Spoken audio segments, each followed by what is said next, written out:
Germany's most likely replacement to Angela Merkel, Olaf Scholz, has been making his case to take over as Chancellor, including a ferocious attack on Brexit. Olaf Scholz, 63, is the front-runner to take over as Germany's next Chancellor as Angela Merkel steps down. His Social Democrats, SPD, swept up a small majority in the recent election, leaving Mr. Scholz with the task of attempting to form a coalition government that provides Germany with the stability it so desperately needs. One of Mr. Scholz's key tasks in his attempts to form a government is to maintain European stability, the antithesis of Brexit. Germany is dependent on a stable EU, just as the EU is dependent on the membership of Germany, its biggest economy. In his attempts to show his commitment to the bloc, Mr. Scholz has launched numerous attacks on Brexit over the course of his campaign. Most recently, he spoke to Der Spiegel in a tell-all interview, in which he called Brexit misleading. Mr. Scholz said it was important for politicians to create security in changing times.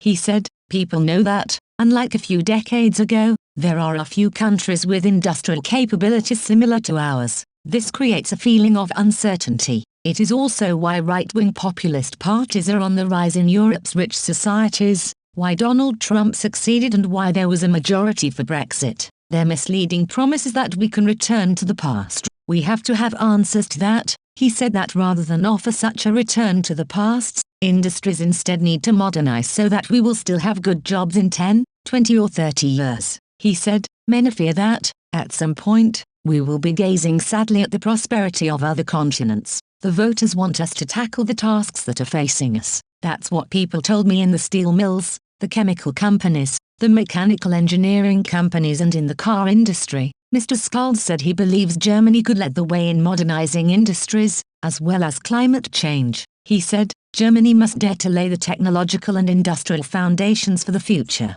and the aim is to become a climate-neutral industrialized country in just under 25 years. This can create new confidence." This isn't the first time Mr. Scholz has used Brexit to prop up his arguments for a prosperous German future. Speaking at a campaign rally before the September election, he said, "Why did Britain vote for Brexit if it was against its own interest? Why did America vote for Trump? I believe it is because people are experiencing deep social insecurities, and lack appreciation for what they do." He went on to say this insecurity is not just a German problem, stating this dissatisfaction and insecurity is not just in the US or the UK but in the Netherlands, Sweden, Denmark, Finland, Norway, Austria or Germany, countries that may look from the outside like they don't have any problems at all. He argued that low-skilled work needs to be prioritized for and recognized for the huge impact it has on society. He said, "Among certain professional classes, there is a meritocratic exuberance that has led people to believe their success is completely self-made.